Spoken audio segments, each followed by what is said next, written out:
here at the Temple of Mysteries, I give you the truth about history and events that you were never meant to know. So please sit back and allow me to enlighten you.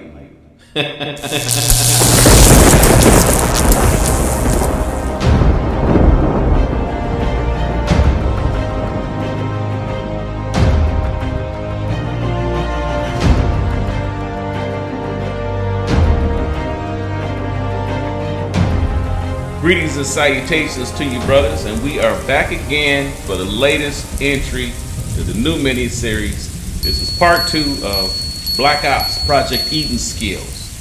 All right, been a lot of changes going on, man. A lot of things have been going on just in my own personal life, and I showed you the workshop before.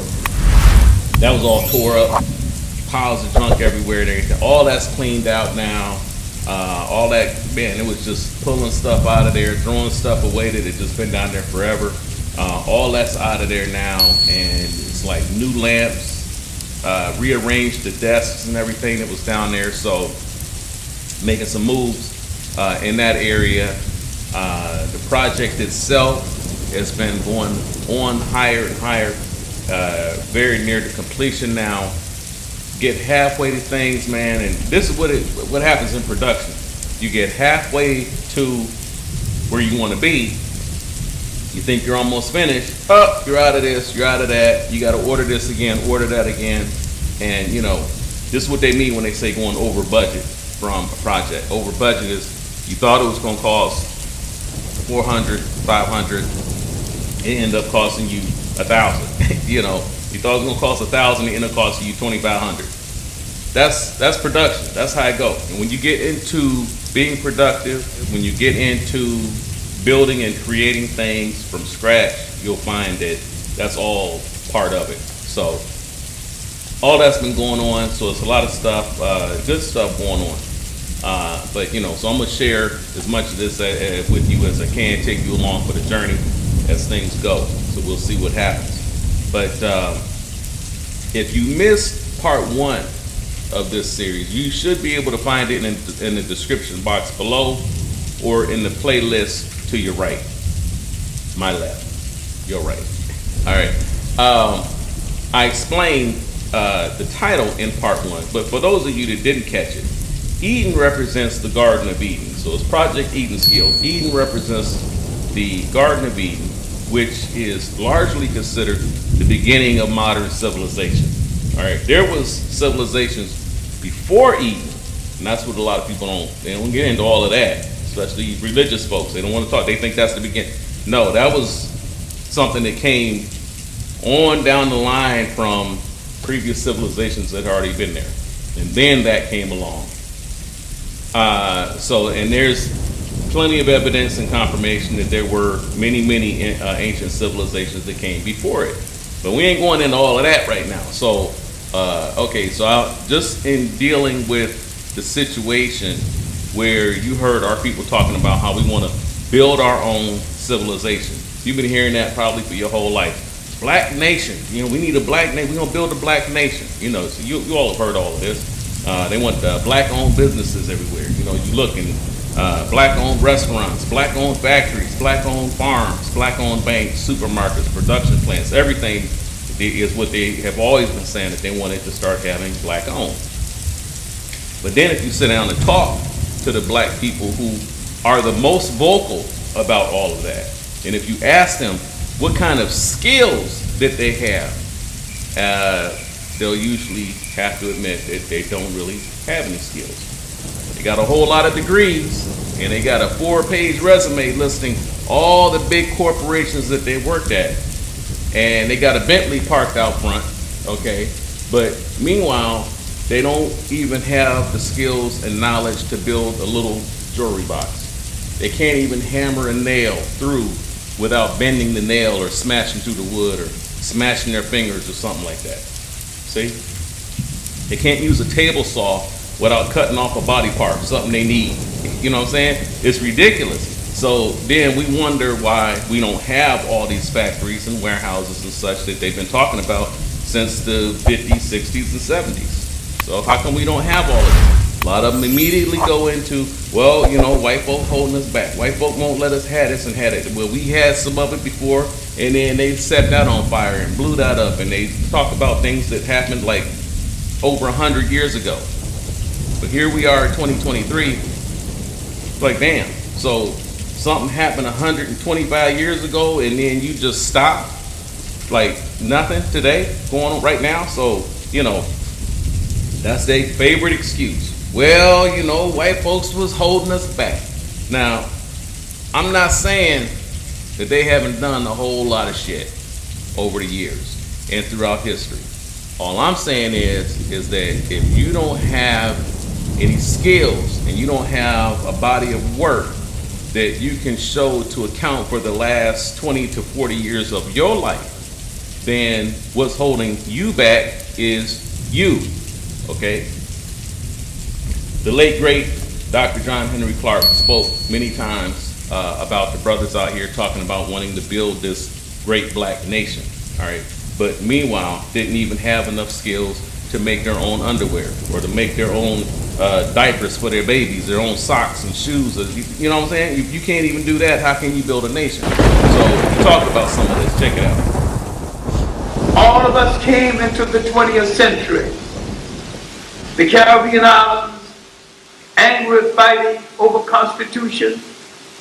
The Africans, the end of the warrior nationalist period, the beginning of the missionary trained political activists in this country, the end of the physical struggle, the beginning of another struggle. Great black journalists, T. Thomas Fortune, William Monroe Trotter, the midst of the Du Bois period, the Booker T. Washington period, a fight for education, a fight to build independent black institutions, a fight over the name. All of this as we came into the 20th century. Now this is the African Revolution, the preface to the 20th century revolution that we betrayed. Why did we betray this revolution? We have to look at the years in both Africa and the United States and in the Caribbean islands, because who was in charge? Who was the spokesman in the main during those years? People who thought our greatest hope was to be like our oppressor, other than to destroy our oppressor.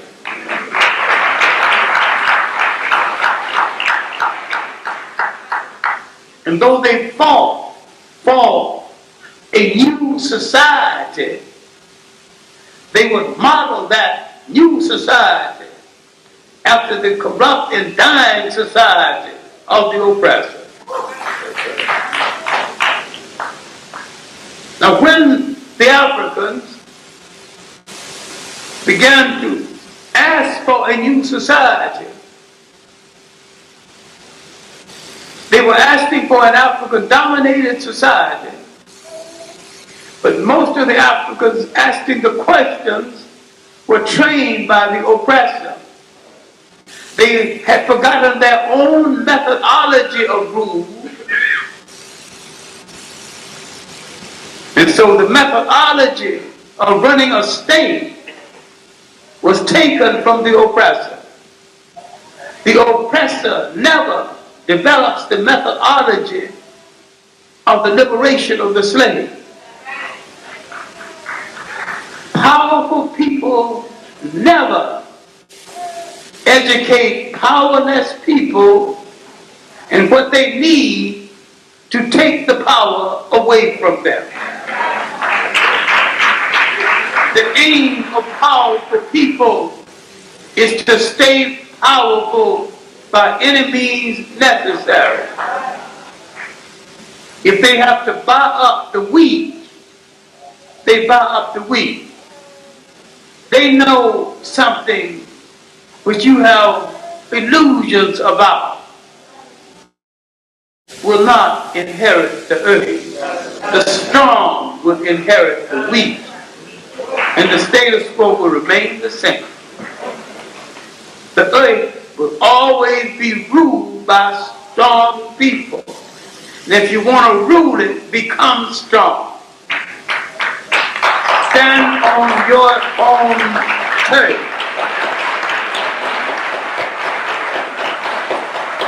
And when we look at those years in Africa after and between World War I and World War II, the people that they looked for and looked to bring a government into being were nearly all trained in European schools. There was nothing wrong in them being trained in European schools. So was the Japanese. But the Japanese got proper instructions before they went to the European school. Your job is to come back and make a Japanese nation that can defy those people, that can outproduce those people, that can remove the humiliation of those people.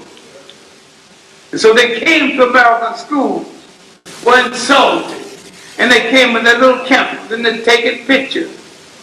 And everybody think, oh, those silly little Japanese. By the time they went home, they could make everything they took a picture of.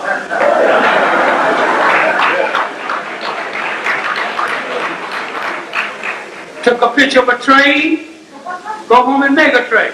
The Africans didn't do that.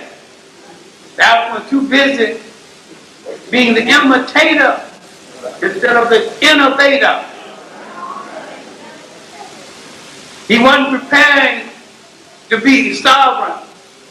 He's preparing to imitate his slave masters ruling of a nation, and his slave masters' apparatus would never fit him. So the revolution was being betrayed before the revolution occurred. And I don't mean just Africa.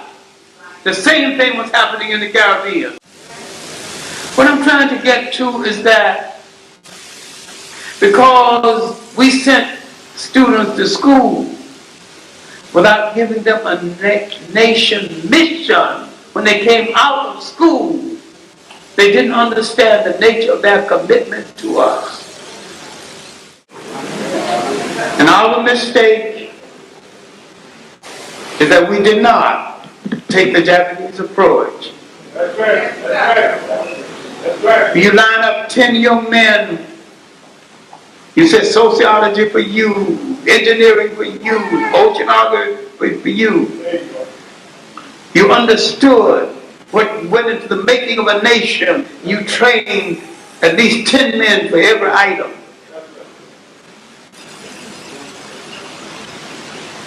So by 1905, the Japanese were so strong they kicked Russia's butt. And people began to talk about the yellow danger, the yellow pill. We shouted nation time too soon. We shouted nation time before we understood what a nation is. To have a nation, you must know everything that goes into the maintenance of the nation.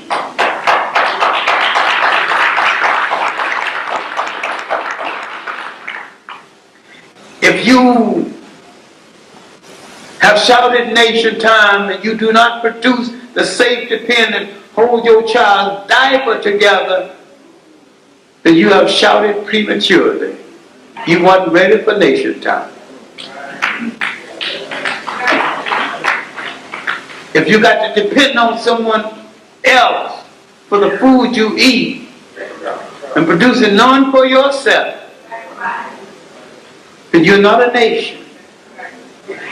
A Mercedes-Benz will not make you a nation. A limousine will not make you a nation. You're just an inadequate fool with a chauffeur.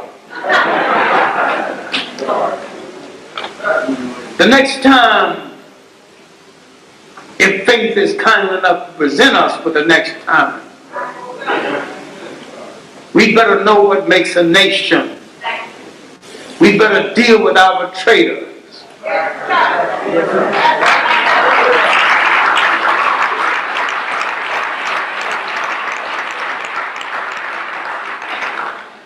I advocate the reestablishment of the old African brotherhood and internal security force. We won't take you to the white man to be punished. We will punish you so well, we won't have to do it too many times.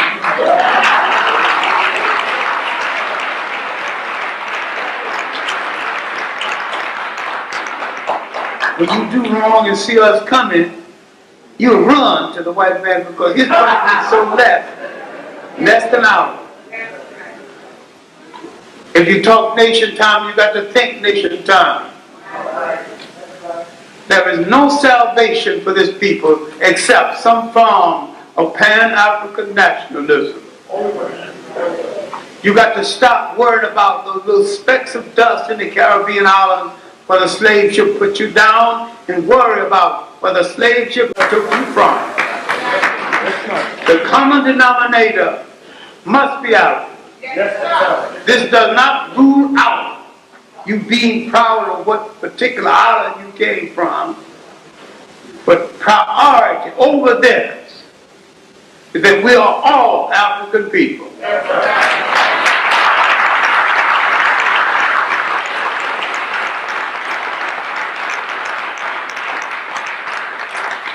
If there are a billion of us on the face of the earth, we better learn how to speak with a single voice. Reach out to the Africans in the Pacific Islands, those in India, those in Sri Lanka.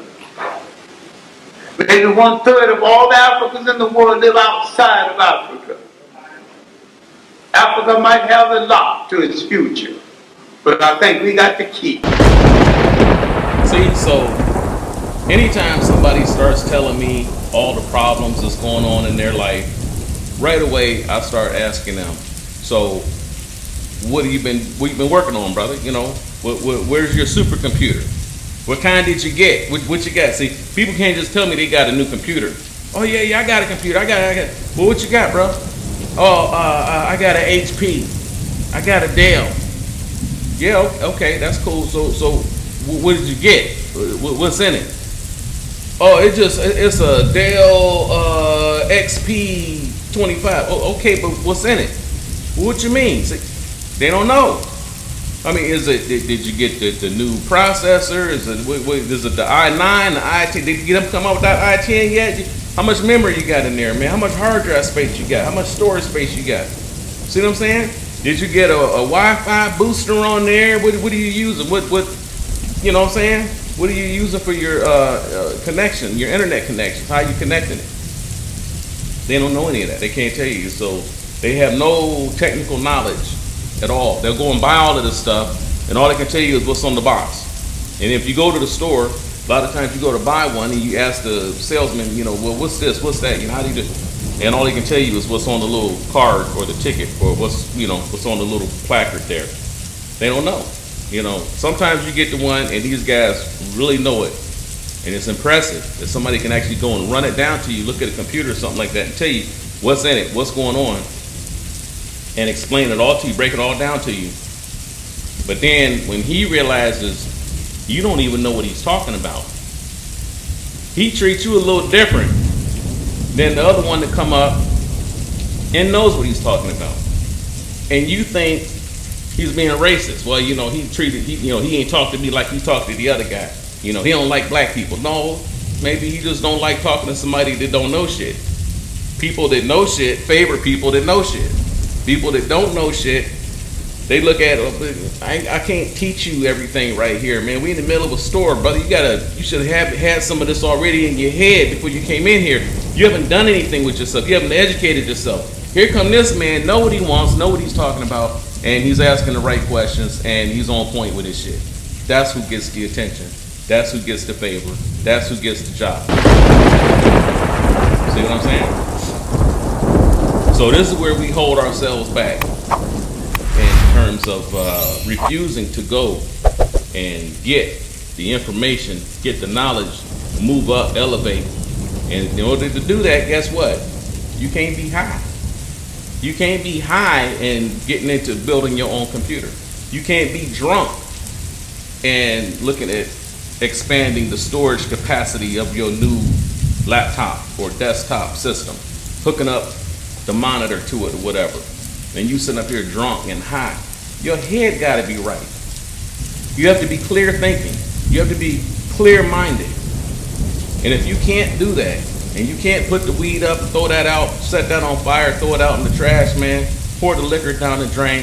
If you can't get yourself together, you can't put your clothes on and get out the bed, laying up sexing all night and day. If you can't do it, you can't do it, you can't do it. But then you get left behind. Ain't nobody coming back to get you, man. You know what I'm saying? Y'all either gonna have to get on point, get yourself together, get your priorities straight, and put all that garbage and bullshit and the liquor and the laying up and the sexing and the drugs and the weed. Well, the weed ain't a drug, man. All that shit got to go, man. And if you can't do it, you get left behind. And as the brothers who have some knowledge, got some information, begin to move forward. Ain't nobody looking back to bring no alkies with them, man. No alcoholics and drunks and weed heads. Ain't nobody dragging no weed heads up with them. So y'all get left back and anybody, well, they bougie, they don't reach back. Reach back to what? There's nothing to reach back for. See what I'm saying? These are self-inflicted wounds that black people have been inflicting on themselves for hundreds of years, thousands. If you go back, even before we was in this country, self-inflicted wounds, man, messing yourself up, you know, making the wrong decisions, putting other people over top of yourself before you educate yourself and get your mind right. So here's what I'm talking about. All right. So, you know, so that's what I'm saying. So if I talk to a brother, man, I like to ask him, where's your computer? What kind of supercomputer you got? Where's your art? What have you created? Can you paint? Can you draw? Where's your inventions? Have you come up with anything? Have you invented anything? Do you have any ideas of things that, you know, that you have been working on?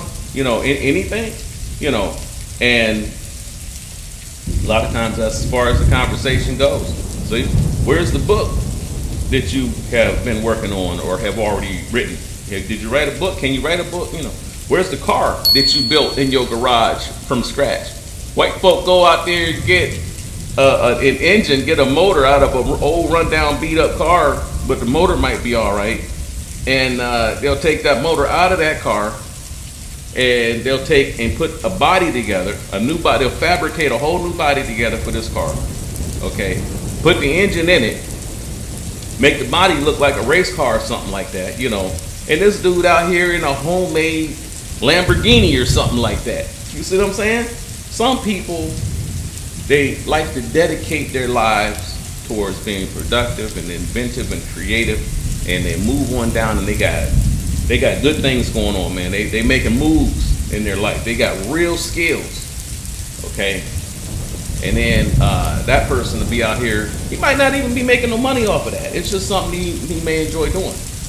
But these individuals stand out in a crowd and they talk. When they talk to people, because they know what they're talking about because they've done it. And so these people will get favored in anything and everything that they do. You don't smell alcohol on your breath, on their breath when you talk to them. They're not laying up drunk. They're out working on their stuff all day, all night. 3, 4 o'clock in the morning, everybody goes sleep. They out there in the garage, hammering and cutting and sawing, and that's their time. Nighttime is the time of the inventor. Nighttime is the time of the creator. Well, why? Because everybody else is out of the way. Everybody is asleep. The phone is not ringing off the hook. They have to, they can't go to work. It's 3 in the morning. And they might not even have a job or something. They might have, might not be working or whatever right now. So you can't look for work at 3 in the morning. So you can focus all your attention on the project because there's nothing else to do. There's nothing on TV, no movies, or nothing. You know what I'm saying? 3, too late to watch a movie because it ain't gonna be done till 5:30 in the morning. So they work on their stuff, and now you have full concentration, full focus.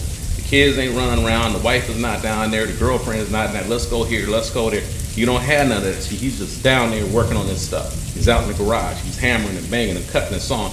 There's nobody to bother him, and that's why the nighttime is the time for the creator and the inventor. That's when you hear the whole street be black, and you go down the street and you'll hear somebody at some point. You hear somebody out there beating in the garage on some metal or some wood or cutting and sawing, and then there you go. That's one of them. He's one of them. So so you got to ask these people when they come up and start talking all this stuff. Have you ever built or renovated a barn in the back and turned it into a studio? Do you have a studio? What are you doing?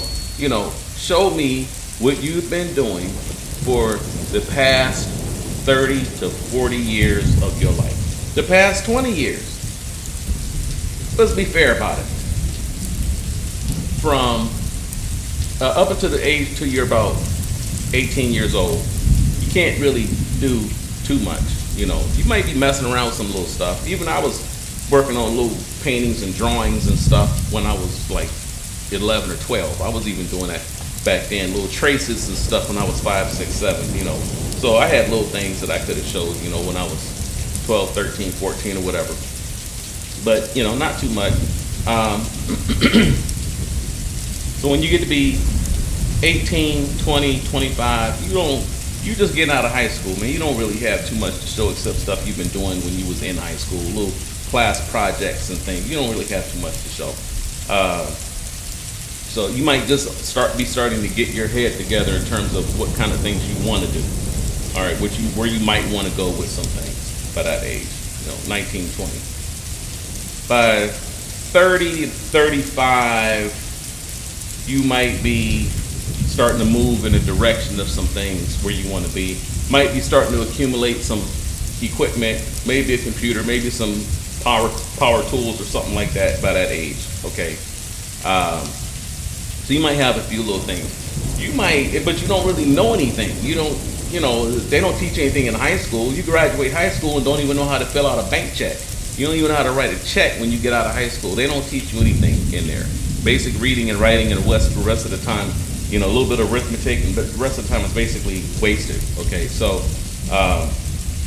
you come out and you don't have anything. But by the time you're in your 30s, you should have some idea. You should have some little basic skills in some areas, whatever areas that you're interested in. By the time you're 40, you should be working in that direction of where you want to be. You should be making moves in that direction, using some of the skills that you've accumulated through the year, through your own little personal projects.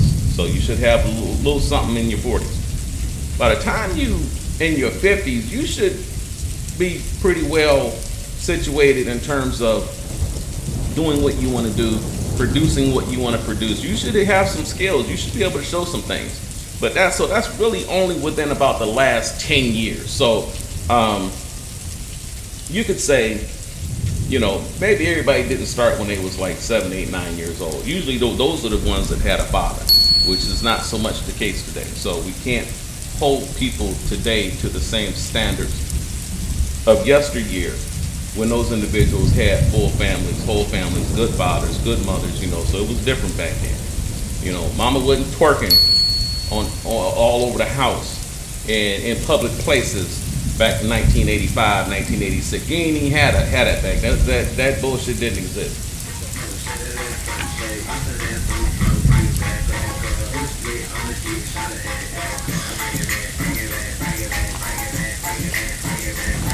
That's Nick Maloney. That's Nick Maloney.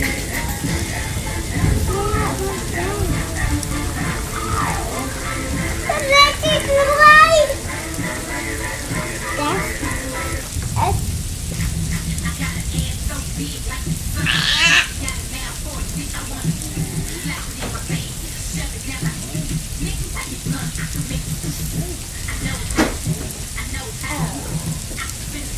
Wait. coming to your video, Mommy. I want the accident. Move, Quinn, move.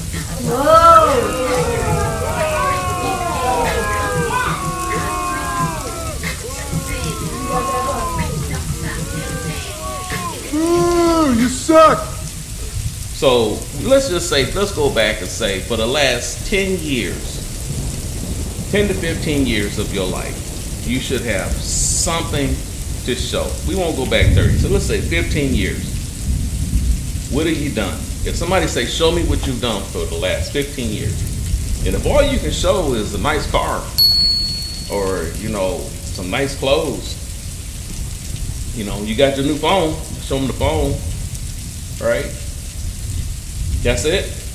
You know, you haven't done anything in 15 years. That's over a decade, brother. You know, you haven't done nothing in 15 years. That's a decade and a half. So, I mean, at that point, the problem is not white folk. The problem is you. You haven't done anything with yourself. You haven't built your skills up. See? So usually those kind of questions, when you start asking people stuff like that, they just look at you, you know. Then they have all the excuses. Oh man, well you know, this been going on. Man, it's been crazy, brother. You know, it's just you know, things been going on. They have nothing to say.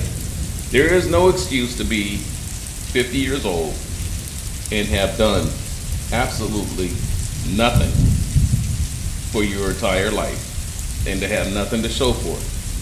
So at that point, we can't even talk about white folks. See, they don't even come into the picture in a situation like this because one excuse that one excuse is almost everybody has and that's pretty much universally accepted to explain a lifetime of non-productive stagnation. I didn't have a father and my mother was psychotic and abusive. Well, yeah. Like I said, right there, all bets are off. You can't hold people from those kinds of broken backgrounds, and that's most people today come from that kind of background. They didn't have a dad, and they had a psychotic, abusive mother. Yeah, so these individuals, you can't hold to those kind of strict standards. These are broken backgrounds, and it messes up your mind. And it's the stable home is the home that produces stable, productive, creative people. And what you see out here today can't create that. So you don't see that. That's why you don't see it. All right? And now this is where white folk come in because they knew that. And, you know, the ones in power, the powers that be, created that environment. A non-productive, stagnating environment where people who come up in that environment have a hard time trying to move forward because they come from such an unstable foundation. That's the role where they would have played. But that doesn't mean you can't overcome it. You can overcome it, you can push. Where you cannot overcome it if you're drunk and you're high and that kind of thing. That's the kind of stuff that messes you up. So it don't matter what kind of traps are set. You're gonna always step into it. If you wobbling around out here acting crazy, doing all kind of crazy stuff, you're gonna fall into everything. But if you're sharp and stay stable, you can still get past whatever is set out there. And that's what a lot of people don't, they don't really get that. So if you do want all of those black businesses, farms, and factories like I listed, you still need skills to do anything. And that's up to you. That don't have nothing to do with white folk, nothing that's going on out here in society, the politics and who's the president. You building your skills up is completely dependent on you. And if you don't have any, that's your fault. All right, that's your fault. And so that's what this is about. This mini-series is all about. Project Eden Skills. I want to show you what you can do with just a few skills. Now, myself, I would never call myself a woodworking master or a master of technology or anything like that. There's people out there that can blow me out of water on all of this stuff, man. I already realized that. I know that.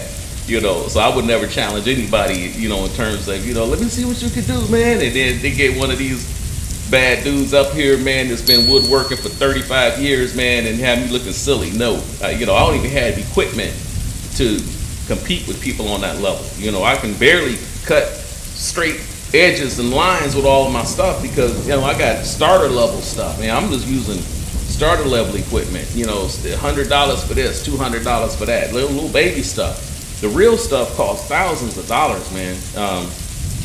$1,200 drill presses, you know, $3,000, you know, steel bending equipment, you know, to bend up the metal and stuff in the different shapes. You know, just everything that they have is so far out and beyond. Like, you literally would have to dedicate your whole, you know, life to that in order to be on those levels and to use that stuff to the master's specification.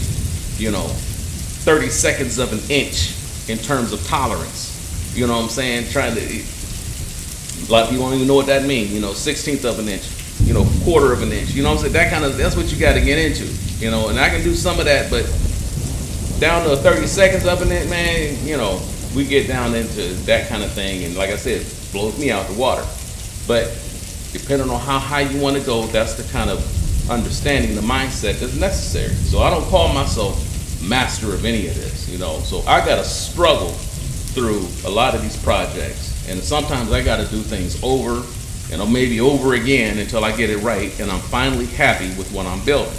But what takes me weeks, a master could have knocked it out maybe in a day or two, you know, maybe even a couple hours, you know, who knows. So see, it's not about being a master. It's about starting somewhere. Just get in there and get your hands dirty. Get yourself some power tools. No matter if it's a $50 power drill. So a $50, it can work. It could be a drill. You could use it. You know what I'm saying? Just start somewhere. Get something. See? Get your hands dirty. You know, get in there and start doing some work. You know, get some wood. Get some wood glue, some nails, something. And then start building some kind of project. And the more you work on it, the better you get.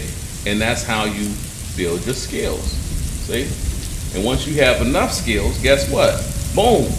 Now you're ready to start working on some great new invention. Something, when you can take an idea that's in your head and bring it to life, and now you're holding it in your hands.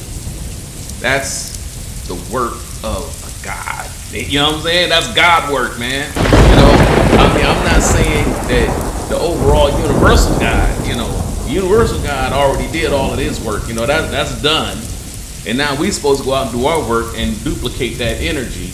And so when you can take something out of your head and hold it in your hand and give it to somebody and they can hold it and they know that that came from your mind, that's God shit, man. See what I'm saying? And we all have the capability to do it, but we haven't been using it. And again, that's our fault. We can't blame nobody for that, man. If you go out here and look, you go to Walmart, Target, you go to, well, don't go to Target. You go to Walmart, you go to, look on Amazon or whatever, you can purchase all of the stuff you need. All the stuff that's out there. They don't care who buys it. They don't care well, we're not going to sell that to a black man. They don't care about that, man. All the money is green. They don't care nothing about you, who you are, what your background is. You can go to these stores. You can buy the same tools that a master craftsman is using. You can buy the same stuff. And then take and use that and learn from it and build on it and then create whatever it is that you want to create. See? So we all have the same opportunities to build and grow. But very few people choose to go that direction, and that's what separates the haves from the have-nots. It's not just money, it's the will and the determination to do what you feel needs to be done, to follow your hopes and dreams. To follow your hopes and dreams instead of following sex, females, laying up, you know, partying, hanging out. That's over here.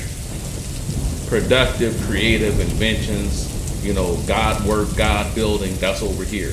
The two don't mix. So you got to decide. That's why a man can never serve two masters. You can only serve one master. So you have to decide who's going to be your master. pursuing your hopes and dreams, or chasing hizzos? Up to you, which way you go. See?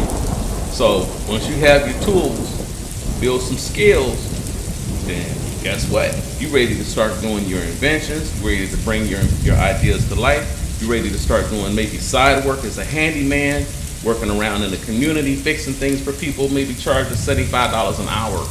All right, and the first hour is mandatory. So as soon as you show up, bam, you just made 75 right there. See? So once you have enough experience doing things like that, maybe then there's a brother online. I think he was on Instagram, and he was calling himself the Black Intellectual, something like that. I haven't had a chance to contact the brother, but he had these before and after projects that he was working on. He was going in, he was doing exactly that. He was renovating people's houses and bathrooms and living rooms, and he showed it when he first got there. He showed it after he tore it all up, and then he showed what he turned it into after he had done the renovations and stuff. And he did really good work. So I have to see if I can find him. I'm gonna put some stuff up here. I should be able to find it. So that's what you can do. That's the kind of stuff I'm talking about. That brother right there, see, he got it. He already got it. You don't even have to, get into to hear all of this, because he's there already. He's past that. You see what I'm saying? But for those that are trying to get started, not sure what to do, you can start, maybe sign up for some electrical technician classes. Now maybe you get a studio barn built in your backyard, and then you wire it up for electricity because you have skills like that now. See? Then you use that barn as your workshop to do your inventions and bring your ideas to life. Building your prototypes for your ideas and things. You need a prototype, so you build your prototypes out there. Build your merchandise, right? Use your home-built supercomputer. Build your computer. Use your home-built supercomputer to create the blueprints and 3D CAD designs, and you might even have a professional drafting table out there, widescreen format printer, one of them big wide printers that can actually print posters, that kind of thing. Now you're ready to start hiring people, signing deals to get people to manufacture your product and hire other people to do your marketing. And that's where I got to get some marketing and stuff out here. That's what I'm saying. That kind of thing. This is where you can go with it once you have the skills. And there's your black business right there.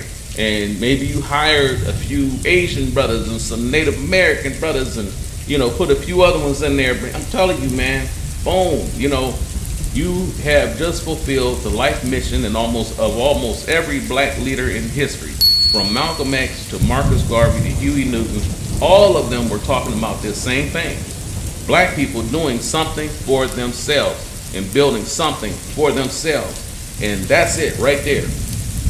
If enough of us just follow that simple formula, about 75% of our problems would be over almost overnight. Y'all wouldn't even have no problem. It wouldn't be really, the little stuff that's left over wouldn't even be worth complaining about. But just doing that formula, just following that, 75% of your problems knocked out overnight. Okay, so at this point, I want to show you how far I've gotten on my project, and that's why it takes me so long between these videos now, because sometimes, like I say, real life jumps in your face and drags you off into a dark room and gives you a good beating. You know what I'm saying? So yeah, man, there's a lot going on, but things are moving in the right direction, and that's what's important. Is to keep, if you look at the stock market, it's up and down and up, and then sometimes it go down and they come all the way back up, and that's life. That's the stock market. You can look at those little lines as a representation of life. But if you look over the long scale of things, is it a constant upward movement or is it a constant downward movement? And so you can tell if you're just going down, down, down, you're doing something wrong. But if you can look back over a 5-10 year period and you can see where you started here and now you're here. It don't matter that it dipped up and down, and then, the point is after 10 years it ended up here. So all the dips and dives in the middle are irrelevant. So the thing is over a period of time, you have continually moved upward, and that's what's important. So, yeah, so here's where mine is at right now, man. I'm just show you what's been going on, and check it out. Okay, so we're down here in the Black Fusion Studios workshop now, and you have to excuse the mess because it got flooded out years ago, and so the floor is a mess and the wall's a mess, but I got most of it back together now, back functional, and got the table saw here ready to go. I just put a new blade in here today, so that's ready to go. And got the saw horses set up, holding up some planks. I printed out some 3D designs that I created in 3D with the measurements and all of that. You can see the measurements on there. And then those measurements were put down on this plank. I don't know if you can see the pencil marks, but all of these, kind of like if you buy a model car or model plane or something like that, and then you have the pieces in there that you have to break out. But this is the grown folks version. So these pieces you have to cut out of wood.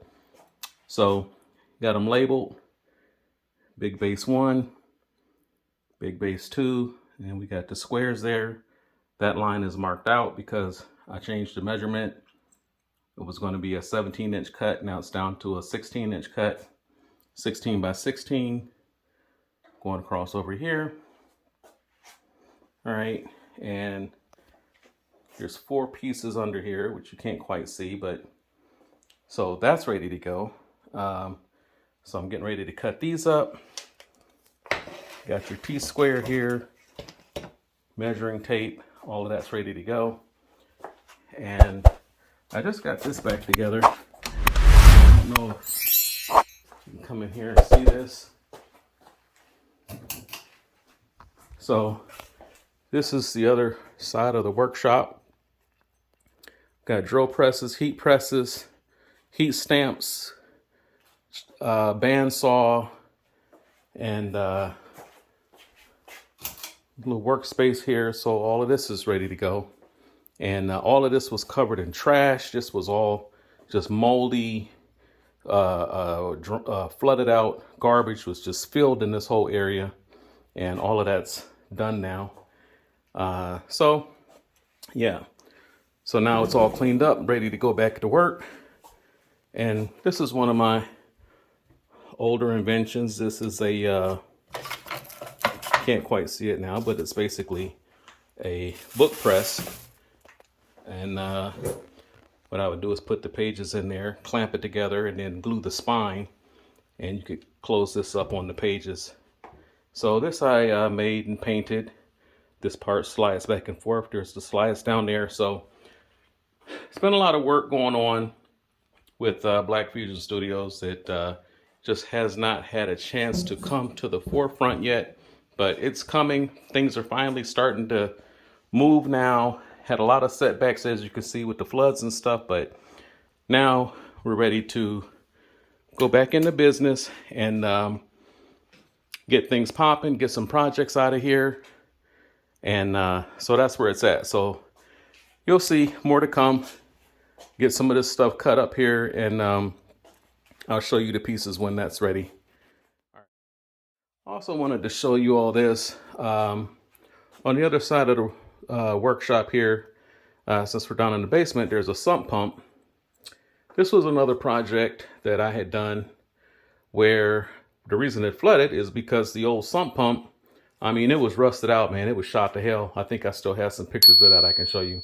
But I purchased a new one, a new sump pump.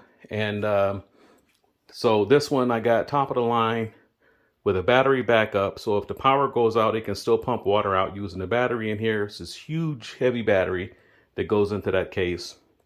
So the water will drain out into this well here. And the sump pump siphons it out and shoots it outside. So I had to rig up the pipes from the old one to the new sump pump, which is down in that hole. Then this here controls the, it's actually got a network connection, so you can check the water levels and all of that using this. It's got a network connection, and so it's all digitally controlled now. And so that was years ago, and we haven't had another flood down here since. So it's obviously doing its job. It's doing a good job. And I got a stand to put it on, keep it in case any water does come down here. It won't be able to get to the battery and short it out. So just another project just to show you. I had to dig about a whole bucket's worth of gravel up out of there to get the sump pump down lower. So it's at the lowest level now. And, you know, so I haven't had any more problems. Had to get connectors, new pipes, got all of that connected. And then that goes up into outside and shoots it. There's other underground pipes out there, which I also had dug all of those out and ran them out to the curb. So, so far so good. We should be all right with that now. So that's the new sump pump work that is now keeping this basement nice and dry. So there you go. Be back. Okay, so it's funny, you know, because I actually have to remind myself to record some of this stuff, you know, for the channel and whatnot. And I'm really not used to doing narrations and doing a lot of stuff on video. Still somewhat new to the game. And there's people that just every time they do something, they run and get their camera and they just are on record 24/7, you know, and I got to remind myself, you know, if I'm doing something kind of cool, you know, to try to record it, you know, so I can put it up to the channel. So anyway, I got the biggest board, you know, the biggest board. I got one of the boards cut into pieces. These are going to be platforms. These are going to be two of the bases on the item, which I'm not going to tell you what it is yet, but it's going to be those two pieces there are so those two pieces there are here and here, and so this piece is sectioned off, and this is going to be the bottom section here, 5.5 inches in height by 15 across. It's a box, so it's 15, 15, 15. And then these are going to be 1, 2, 3, and then the fourth piece is down here. And so this just has to be cut. And I'm not going to do the whole thing. Once you've seen one cut, you've seen them all. So I'm just going to do this center cut here, and that'll be that. And you can pretty much imagine how the rest of them went, because it's going to all be about the same thing. All right, so I already got it set. This here is like a guide, and you line the wood up with it. And then here you got the blade. Already got it lined up. And it's interesting because the blade actually doesn't, the guide doesn't really keep it 100% solid. It's very easy to get a little wiggle in there, and you start getting wobbly lines. So you still have to control it as it goes. And we're just going to come across this center line here and run it through. So all right, here we go. I think we're set. All right, got to be real careful with this stuff. One mistake and you missing body parts.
All right, so we got a good clean cut on there.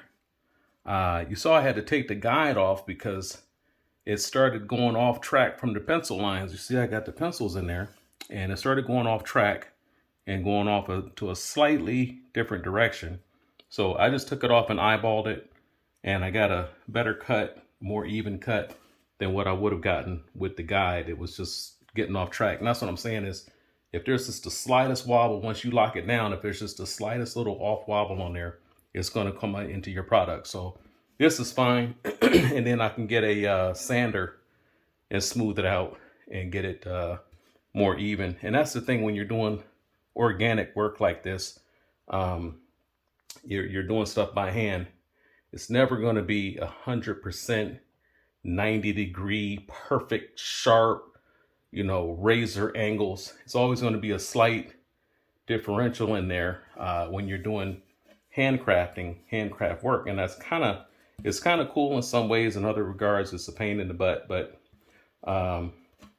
it is what it is. But there's ways around it. And so with this, I'm going to be doing some sanding, and you put the boards together all in one piece and then just sand them all at the same time, and they end up being all the same shape anyway. So that's the kind of workaround. But so that's that. So here, all I got to do now is just bam, bam. And then I got 2 sides done. This will be 3 sides. And there's not enough here. I don't think, there's not enough here to do a third one. So this is just scrap wood. But these 2 here will be good. There's the third one there. And then I got to get another piece of wood over there. So there you go, and we'll keep it moving, and I'll show you the pieces when they're all done.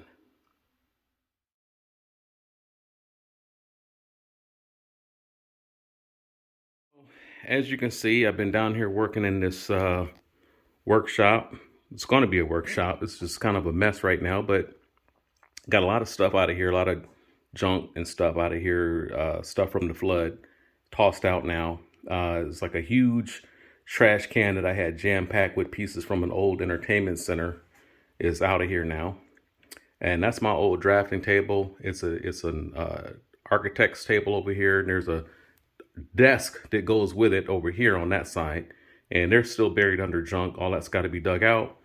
I'm gonna get shelving systems in here and everything and do some repainting and get this all looking nice and decorated. The table saw's got to be put into position. That might be over here somewhere.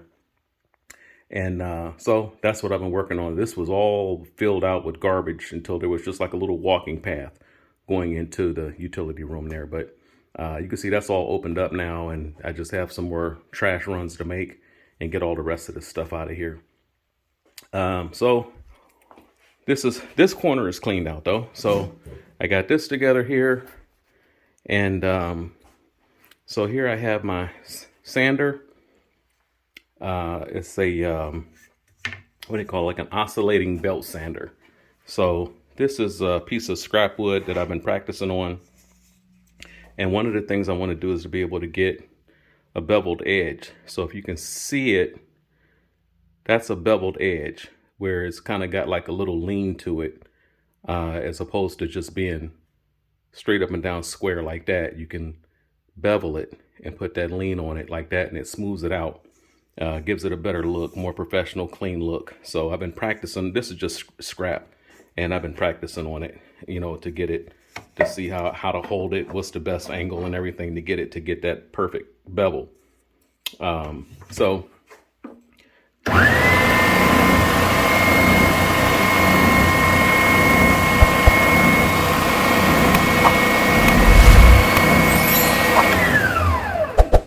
that's what that is. And this workbench here is new. Just got that put together. And this is to be able to hold the pieces while I sand on them or cut on them or whatever. And so as you can see, that's got a gap in there. And this basically kind of comes apart into component sections. Can't quite move it, but that middle piece comes out, and then you can close up this centerpiece on that. See how that closes up, and you can clamp your wood down in there and sand on it, buff on it, cut on it, whatever. So that's what this is, like a little miniature piece holder. And you can put that in there and it'll clamp down on it once that middle piece is out. So that's what this is. And those 4 big boards that I had all kind of got cut down into these pieces. This is what those 4 big boards came out to be.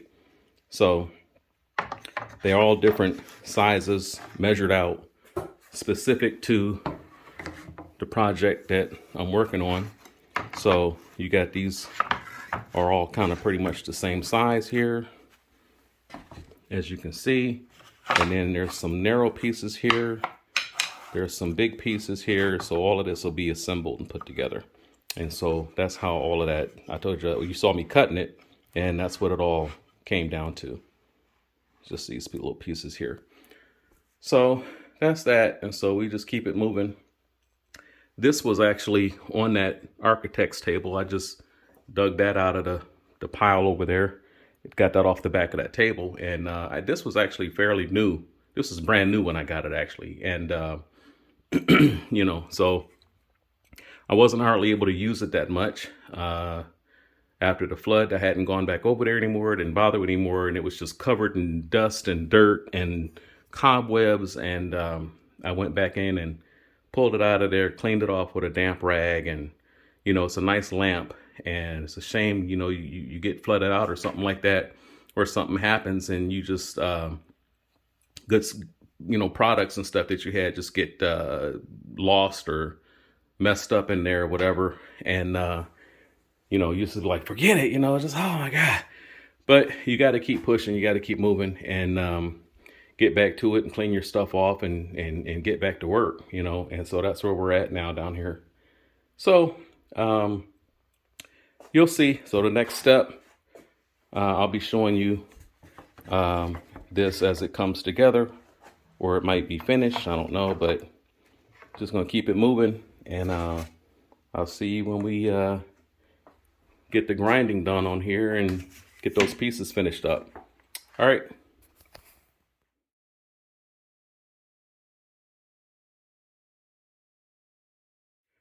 Okay, so at this point, I've started staining the boards.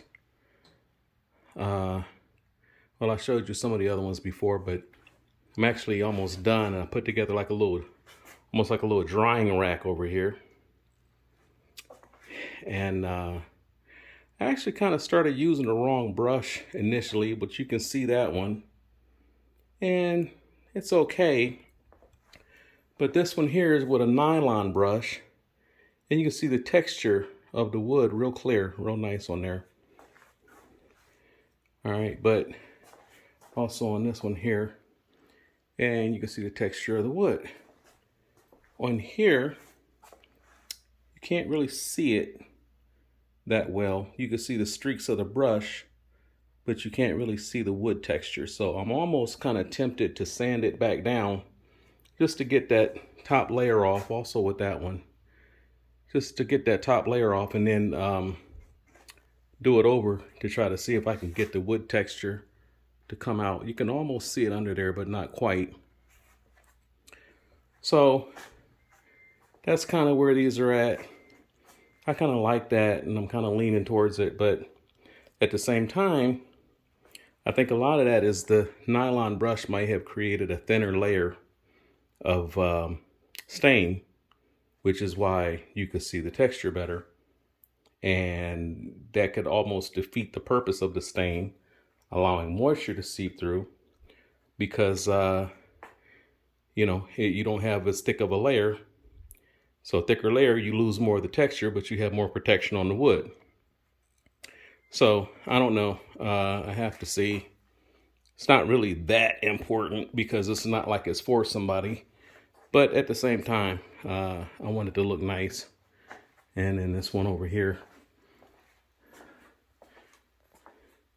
you can kind of see the texture a little bit better on that one. But one of these I put a double coat on, so I'm not sure which one. But so I don't know. I'm almost kind of tempted to put a double coat on that one because that's just a real thin layer. So I don't know. just kind of, you know, building it as we fly it, learning as we go. And that's where that's at. So we'll see as we continue on and move forward. And I'm almost done with the stains. So we'll keep it moving, try to finish it up and start putting it together. All right. Okay. So I'm down here in my workshop, and I'm applying stain to the pieces of wood that's going to make up my new project, which you'll see what it is shortly. I'm coming up on, I'm past the halfway mark, so I'm happy about that. It's a lot of work, and you can see how some of this has been coming out real good. This piece actually has to be redone because there's a few little spots on here that didn't quite come out how I wanted them. So this is going to be redone. But this piece here is actually what I'm working on right now. And I actually have another piece that's pretty interesting, but I'm not going to be painting this one yet. It's got a lot of little intricacies in here that's going to have to be kind of taking extra special care to get a good coat in there and get in all the corners. So I don't want to be on here fooling around with the camera and all of this while I'm doing this piece. I want to be able to focus on it and take my time with it. But this piece is small and, you know, it won't take long. So I just want to show you how I'm doing the stain. So if anybody wants to get into painting or woodworking, this will kind of give you an idea of what goes into, you know, doing some of this stuff. So this is a rosewood color stain. I don't remember what size brush this is, but these are nylon brushes though. I like the nylon. They give a good texture.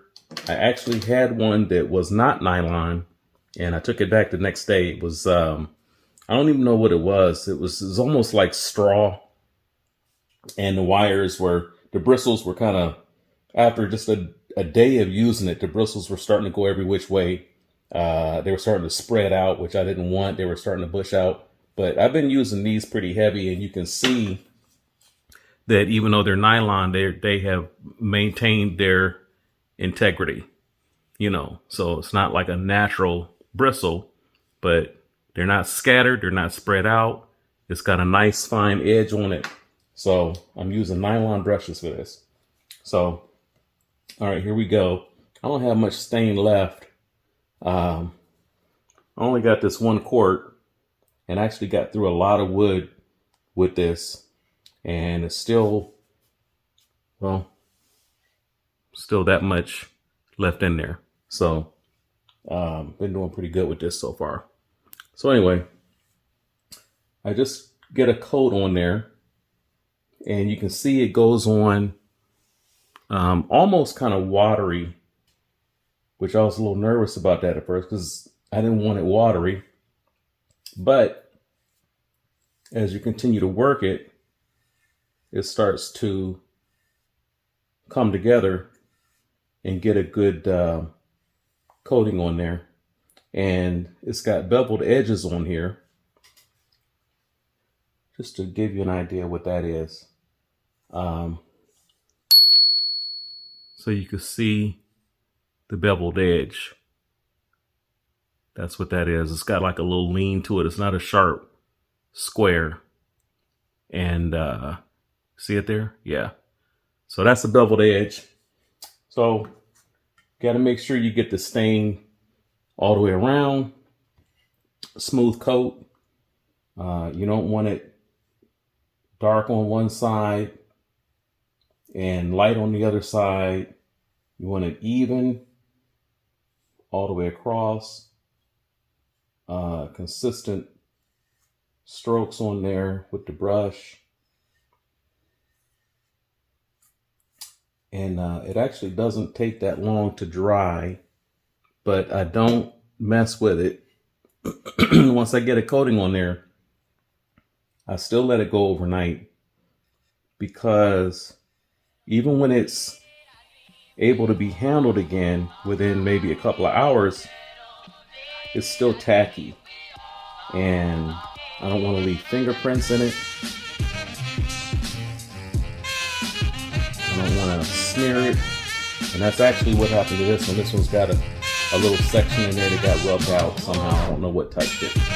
But just want to go over that one again. So you can see here, this has a nice coat on there already. Nice and smooth.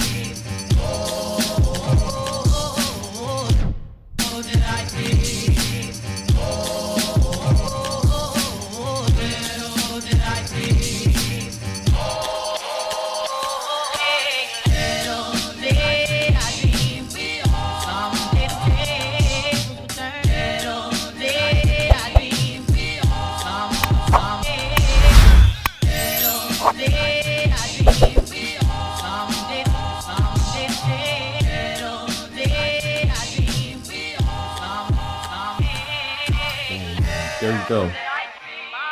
So let's call that done. And I have a habit of going back in, touching stuff up. And a lot of times that messes it up. And then I gotta put a whole other coat on there to smooth out what I messed up. But I think I'm good on this. I don't need to keep, see, I'm still messing with it. But that's kind of how I do my work. It's just, I like it to look right. I don't want to look at it in 2 months and be like, how the hell did I do that? What the hell? So there you go.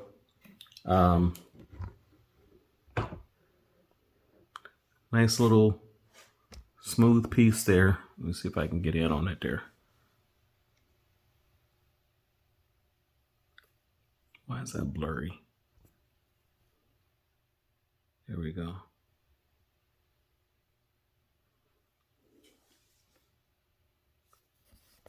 Let me take this off.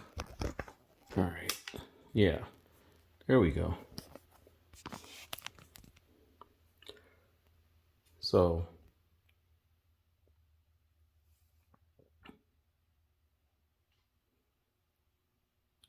you can kind of see, you see the strokes in there, the brush marks, but when it dries, it actually doesn't look bad. It actually kind of blends together.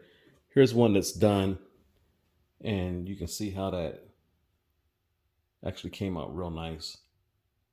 So that's the advantage of stain as opposed to paint. Stain lets the texture of the wood still come through. So that's the advantage of that. So when that dries, it's going to be pretty much the same thing as that. And beveled edges coming through there. Looks good. This is interesting. This is actually a piece of glass that I have on here. And this glass actually came from, it was on the front of an entertainment center that I cut up and threw away. I actually had to call somebody to come pick up the pieces and get it out of here. But I'd had it for years and it had flood damage on it and everything. And I finally got rid of it. But this glass, I've been trying to take care of it for decades. I'd had that thing forever. And I was always trying to make sure the glass on the front of the entertainment center didn't get broke, cracked, chipped, whatever. And when I finally got rid of the thing, the glass actually ended up being a good use as a tabletop for my workshop, because all of this stuff can be wiped off and cleaned off and the glass will look like brand new. You know, as long as you don't scratch it, you can always get this stuff off. If it was just, this is plastic and this stuff is going to be pretty much permanent on plastic, but glass obviously won't stain, so I'll always be able to get that off. So that's why I saved that. An interesting experiment, if you get a chance, is look up on YouTube how to cut squares in wood. I actually looked that up and researched it. And This is my first attempt at cutting squares into wood. They're not perfectly level, like you can't put a ruler on there all the way across. You'd see little minute gaps, but I think for my first time putting squares in wood came out pretty good. So that's something that you can try there. And that's it. That's it. So, all right. We'll be back. I was going to tell you, I've been doing some airbrush. I'm doing some airbrush on the beveled edges. And maybe a little special treat. I'll show you what the beveled edges look like when they're airbrushed. So that's what that looks like with the airbrush on there. Kind of cool, huh? This is my little kind of homemade drying table. It's actually already dry, but like I say, it still got a little tackiness to it. And so I don't want to, see that's dry, but let it go overnight just to be safe. And airbrushing is something else. If you can get a chance to get into that, try it out. It's actually a lot of fun. I don't want to show that because it's so messy. That's the only thing about it. It's just liquid and paint and stuff everywhere. It's all over my hands. It was all over my hands. I had to actually go up and use cleanser and dish liquid to wash them off. But yeah, so because I couldn't touch the boards with my hands all like gunked up like that. That's the only thing about airbrush is super messy, but that's the kind of work you can do with it once you start doing it. So there you go. All right, be back. So yeah, so you can see right there, man, that's where things are at right now. Actually, I'm a lot further along than even those videos at this point, but you know, I'm almost at the end now, but that's going to be in the next one. But that's where it was at the time of this writing. Okay, so I wanted to show you that. So you would think that once those wood pieces were cut and painted, that all you got to do is just bolt them together and you're good. No, sir, no. If only it were that easy. Sometimes there's mistakes made. Fingerprints showing up on the project. You know, you like, how the hell did I get? Then you start trying to get the fingerprint off of there. You take all the paint off, you know, and now you got to do the whole thing over. And you made such a mess of it, you just sand it off and start over and repaint the whole thing, you know. So yeah, a lot of that kind of stuff going on. Something might be mismeasured by just a little tiny 1/16 of an inch. Okay, just that little bit right there. And just that is enough to make something crooked and wobbly, you know, when you set it on the table. So it's really annoying. It has to be so precise from start to finish.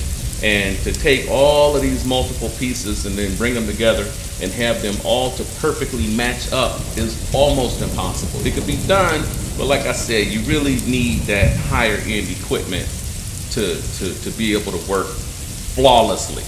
And I don't know, not being a master craftsman, maybe working flawlessly is impossible. Maybe you can't do it.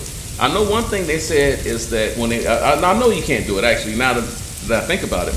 They said that it is impossible to get a house 90-degree plumb flush all the way around. In other words, to have it where 90 degrees, right, sharp angle, up, down, or over, across, and up, that 90 degree, that perfect 90-degree cut. If somebody's building your house all the way around from top to bottom. If something ain't gonna quite fit later on, they go to put the doors in and the door is banging up against the door jamb, you know, something didn't get cut just right there, you know.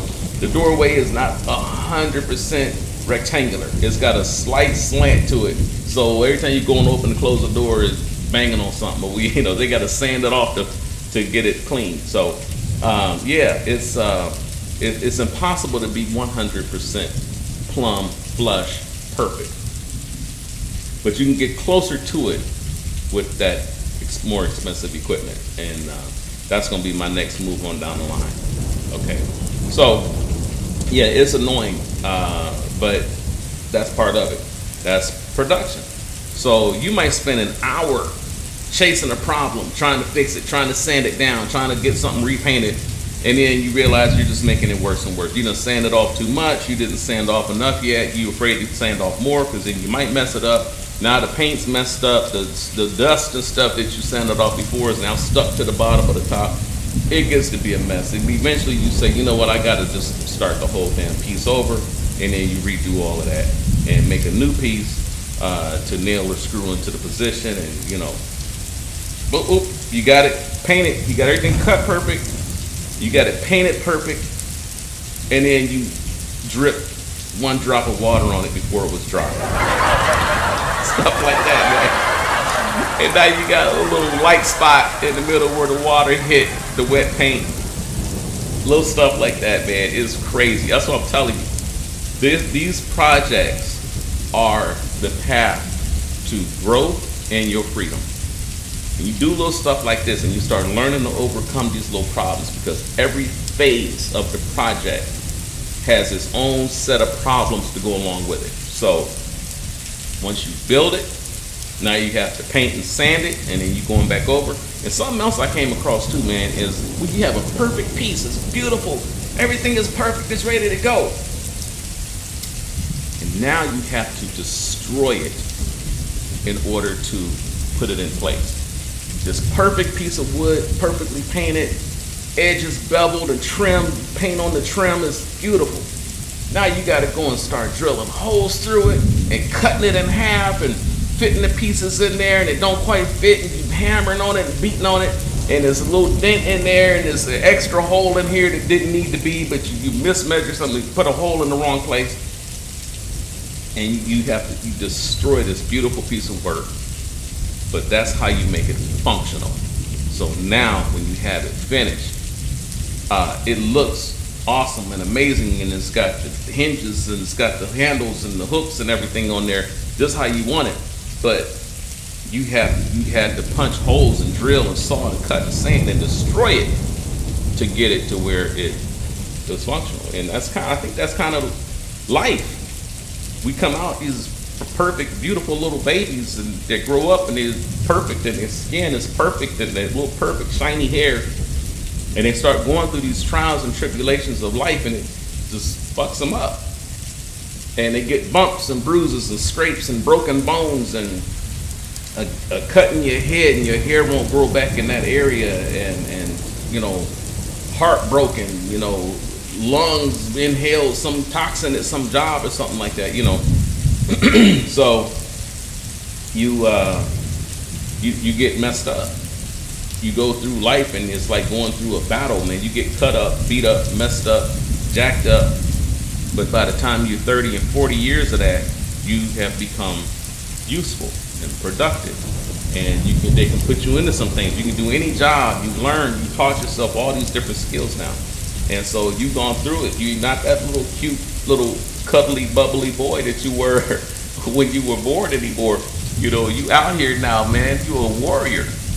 And you done been through it. You got battle scars, but now you're useful. So that's kind of what building will teach you. Create these beautiful pieces, and then you destroy them in order to make them useful. You know what I'm saying? So two pieces of wood is nothing. There's 2 pieces of wood sitting there. But if you drill holes in them and punch holes in them and put a hinge between them, now you have a piece of wood that can open and close, and you can use it as a door or whatever cabinet. You know what I'm saying? So that's how it goes, man. But so anyway,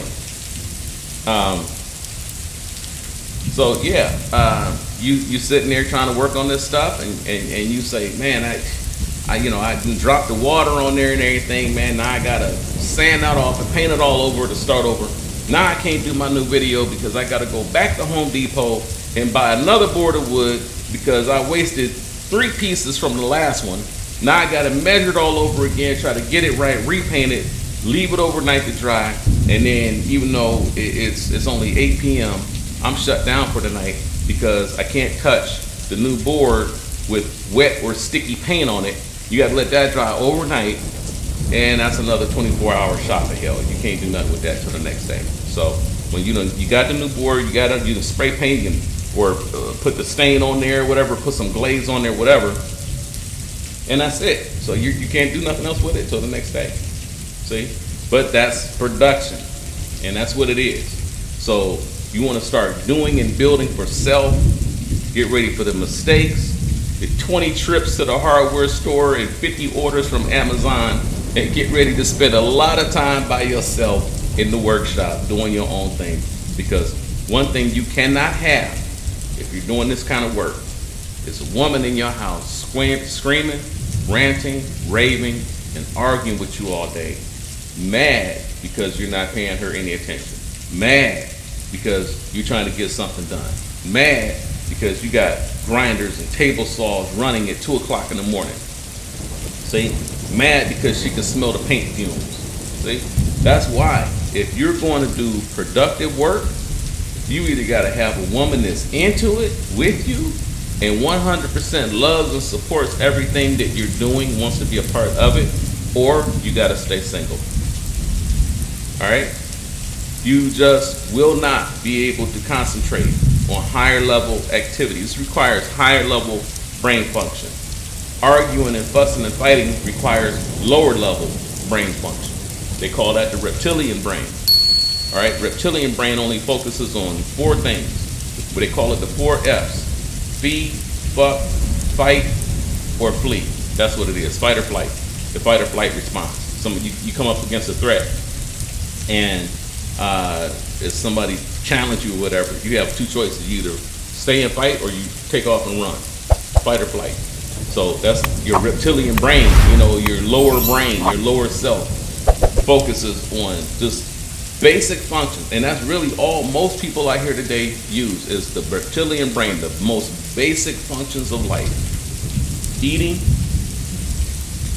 having sex, fight, or run, and that's it. And that's their life. All right, that's it. That's all they think about.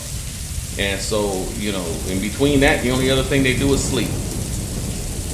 So when you use the higher brain functions, that's when you get into your reading and writing and creating and building and growing, and that's now you get into the higher level stuff.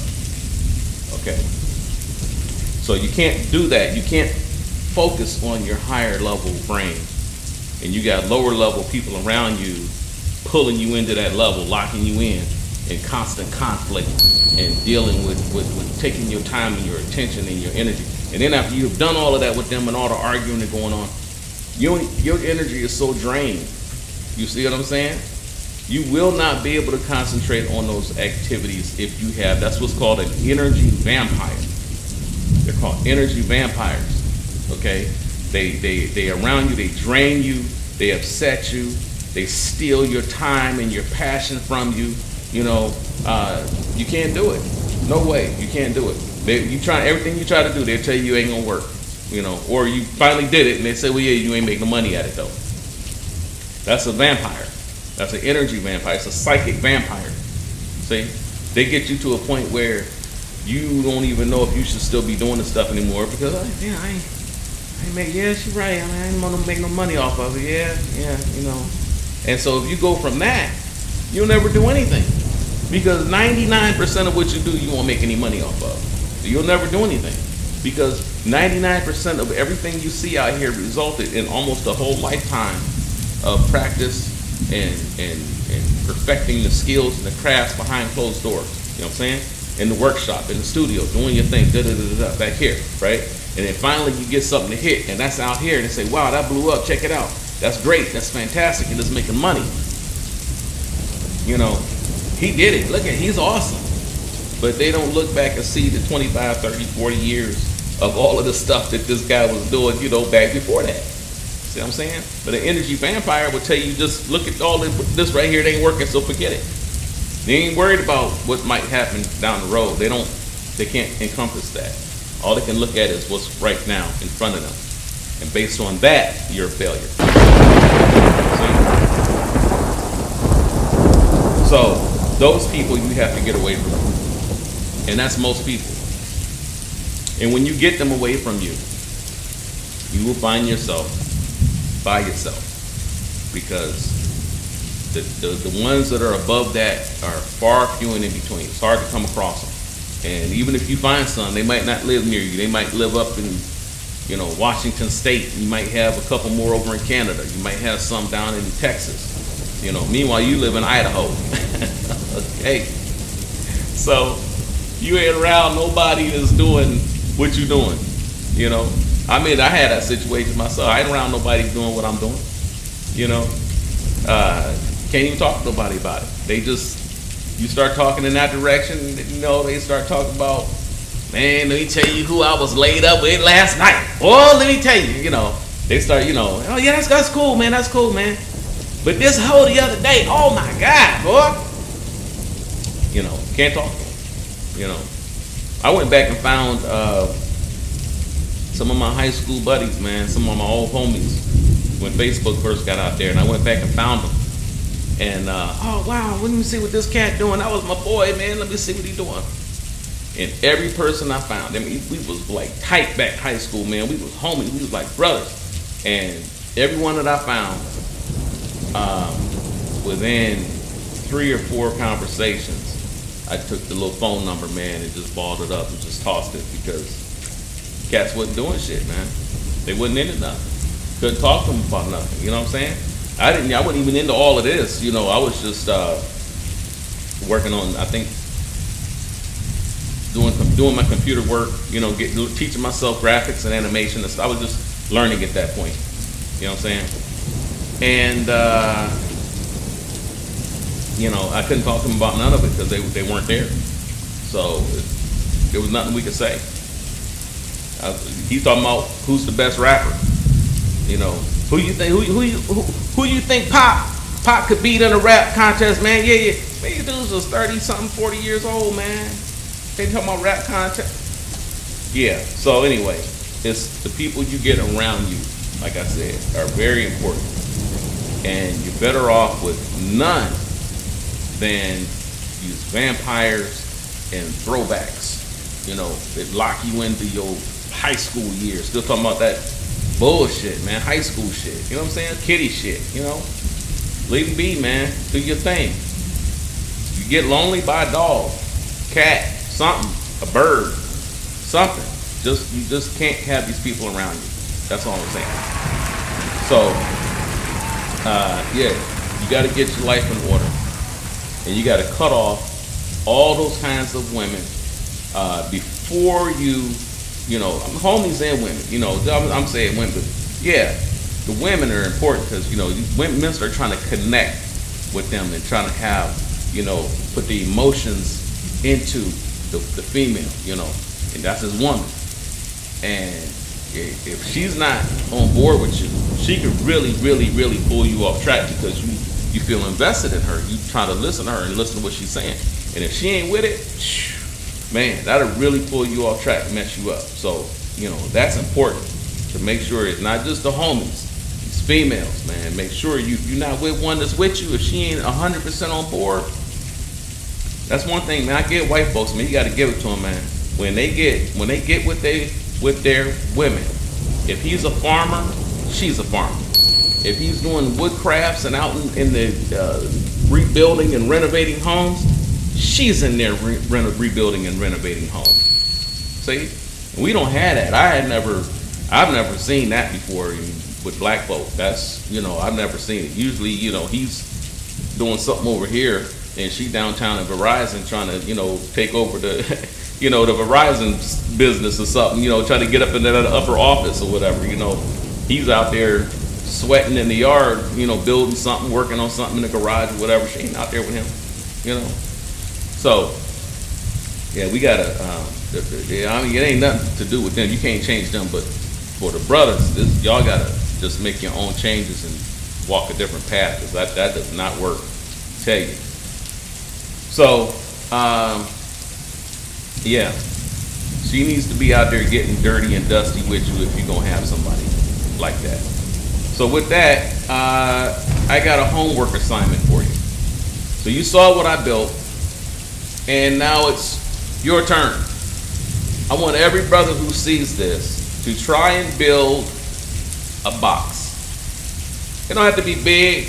It could be just be, you know, 10 by 12, you know, whatever, you know, it's fine. It don't have to be a big thing. But like, you know, 1 foot by 1 foot by 1 foot, you know, however y'all want to do it. It could be square, rectangular, whatever.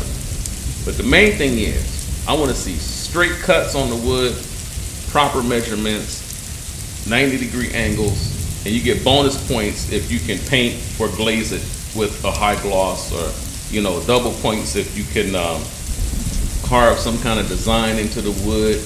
But all of that's optional, you know. I wanted to have a lid that opens, you know, it should have some kind of lid, and maybe a little knob to open the lid with, all right? Maybe a little magnet to snap it closed when the hole closes. You know what I'm saying? Something like that. So you can submit your entries by signing on to backtoblack.net, all right, and access the Vibe Lounge where you'll see register account, okay? Then you can log in with what you registered. So you register it first, and then you log in with what you just registered, okay? And start posting to the stream. It's a running stream on there. So it's fairly basic, and it's easier than signing up on a lot of these other sites. But if you can sign up on those, you can sign up on this. It's real easy and simple. Because we don't require your whole life story and blood samples to join, okay? Just register, go on there. You know, I don't care about your real name. I ain't trying to, you know, go in to try to figure out who you are. I mean, you can put Red Flintstone in there for your name or whatever. I don't care. Okay. The main thing is to get brothers to in there and to start participating. Okay. So just register and then log in with what you register and upload photos of your work. And then after you post your photos, then you can go in and add comments under your own post and give details on your box, and you can tell what kind of wood you use. If you know what kind of wood is it, you know, if you don't know what kind of wood it is, you know, what size is the box, what size did you make it, what color is the paint, you know, how long did it take you, you know, stuff like that. How many trips to the hardware store did it take you to get it done, you know, that kind of thing. So this should actually be a lot of fun, and it will give us a chance to connect in Back to Black directly for the first time. You should also know that in the future, we'll be having some contests like this, actual contests. This is not a contest. This is just kind of a show and tell. But there will be contests down the road. We get enough people really participating in this thing, it's going to be real contests with real prizes. I might send somebody a new power drill if they win. In fact, if you have a YouTube account, you can also upload video of your work to your YouTube and then put your YouTube link in the post on Back to Black. Yeah, so then we can all see the video of your work in that stream, all right, which will build up your view counts too. So yeah, man, so we got our own shizzy going on here now, man, I'm telling you. So let's start using it. So I'll be scheduling live text chats in the future where I'll be in the text chat. There's this little it's called True Chat on B2B, which is actually our Discord channel. But I call it True Chat, and it's basically just that. It's a live chat room, and it's got all kinds of little extra functions and features on there, you know. So I'll let you know when, but at some point after one of these videos, I'll schedule a day and a time when I'll be in there, and you can come in and chat live with me, ask questions, just hang out, have fun, or if y'all got some smoke, bring the smoke. We can go in there and run it down, man, have it out, you know, however y'all want to do it. So it's gonna be cool, man. You know, eventually we'll even start hooking it up Kevin Samuel style, where I'll be live on video and you can come in and join during the video, chat, post, hang out. You know what I'm saying? So all of that's coming, man. So that's on down the line. Baby steps first, right? We got baby steps. Just get things going. So for now, let me just check out your skills, brother. Get that little box built. You know, it's the simplest thing I can think of for you to start with. It's just a little box. Then post it and tell me how you built it and what you thought about the project. Did you enjoy it? Did you learn anything from it? That kind of stuff, you know. Did you put it together with screws, nails, glue? You know what I'm saying? Put some little information in there. And everybody who joins will also be able to comment on each other's work. So let's see how this goes. I'm gonna start it off and post the box you just saw in this video and do a write-up for mine, and then you can go to B2B and see it right now. You know, then it's your turn. So I'm gonna have mine up there, And then you'll be able to go check mine out and then follow suit and put yours up there. And let's just, let's show and tell, man. Just put it up there and let's go at it. You know what I'm saying? So this would be cool. So also, if you have any trouble registering or logging into backtoblack.net, you can leave questions and comments under the video right here. And I'll try to help you if I can. And you should also keep in mind that you all really got to get a laptop or a desktop if you want to participate in higher end activities like this, because these sites that I'm giving you, like Back to Black and the other ones that I have out there, bfstudios.net, right? They will work on a phone or tablet, but those little tiny screens require that most of the graphics, videos, and other content is eliminated in order to fit on your phone. So you got all these beautiful graphics and pictures, all that gets tossed out and it just crunches down to just like a little form, and you just see the text scrolling across and you just type and it just turns it into like a little text box. That's basically all you can fit on your phone. But at least on your tablet or your laptop, even a tablet is better, than a phone. So tablet, laptop, desktop is the ultimate, right? So in that way you'll have access to a full keyboard for chatting. You'll be able to see all the graphics and the videos. You'll be able to have access to all of the features and functions. So don't get left behind, brothers. This is a new day, and we now live in the age of technology. So it's really a matter now of step up or get left back. And I'm telling you, everything out here right now is computer oriented, and all of the jobs are moving more and more towards employing either technically proficient people or people with some sort of developed and exact skill sets. They got little robots now that can clean the floors, little robots that can clean windows. They got little robots that can go and stock the shelves in the stores. They can carry the pallets around and put it up on the shelf. They don't need you to do that anymore. Some companies still are using obviously manual labor, but more and more these little robotic pallet robots are coming in and just stocking the shelves, and they unload the truck, take it over, put the whole pallet up on top of the rack. They don't need you to do nothing. I went in one of those places one time, man, and I was amazed because I think it was a Coca-Cola factory. I think it was. And the floor, I was shocked because it was supposed to be just a big dirty warehouse, but the floor looked like it was a mirror, like a mirror finish on there. I'd never seen a warehouse floor that clean before, but it was like a mirror. And the little robots, I realized that the little robots were using that reflective surface to gather their positioning, all right? And they were probably shooting little lasers down on there, and it was telling them where he was at, where the robot was at in relation to the whole warehouse. And that thing was moving around. It's like it was a bunch of them in there. They was moving around, and they was carrying these huge stacks.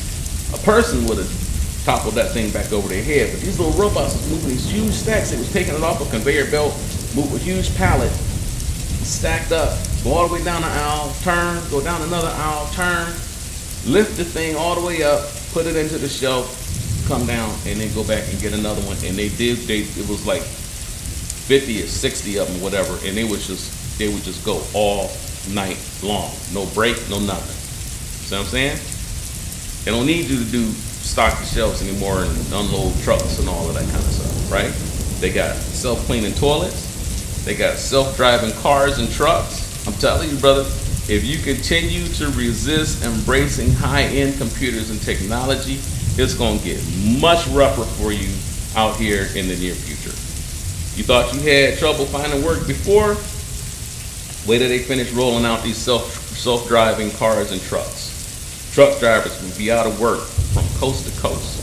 Even Uber drivers. People just go get a little Uber job to make some extra money on the side. Uber drivers are going to be out of work coast to coast, man. You know what I'm saying? They got drones now that they'll be able to fly people the food directly from the restaurant to the person's house. And it can get there in like 5 minutes. It'll take you 5 minutes just to get your ass back in the car. You see what I'm saying? The drone already done landed on the front porch. See? They don't need you. And this is where it's going. So they got all the basic jobs and manual labor that we've been making a living from. They got all that covered with robots now.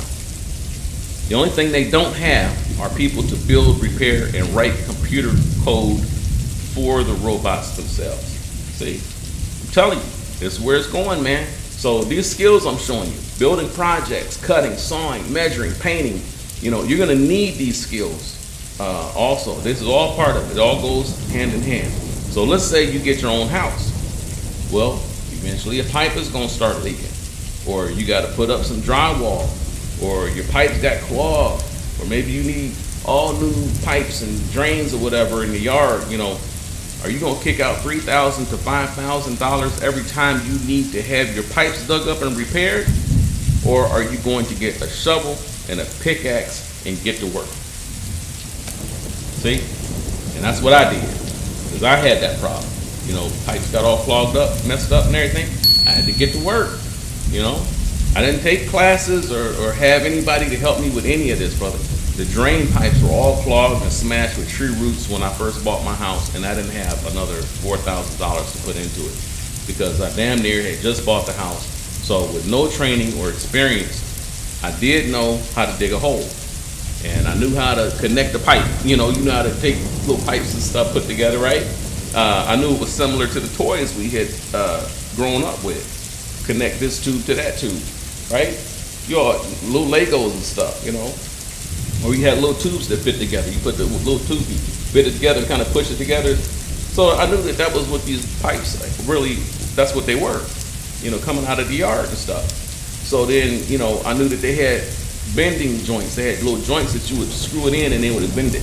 And then put another joint in and bend it the other way and stuff. So I knew you could get these little elbows and bent joints and stuff and connect on the pipes, and that's how you got it to curve.